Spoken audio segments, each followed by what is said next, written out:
častimo Devico Marijo in se ji priporočamo. To današnje praznovanje želi biti še dodatna spodbuda, da bi Marijo upoštevali v našem vsakdanjem življenju, da bi premišljevali njeno življenje, predvsem njeno oddanost in poslušnost Gospodu.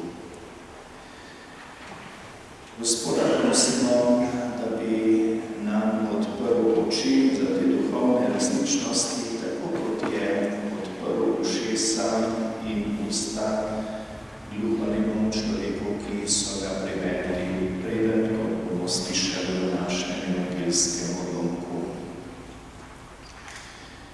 Na začetku najprej priznajmo vse naše grehe in slabosti.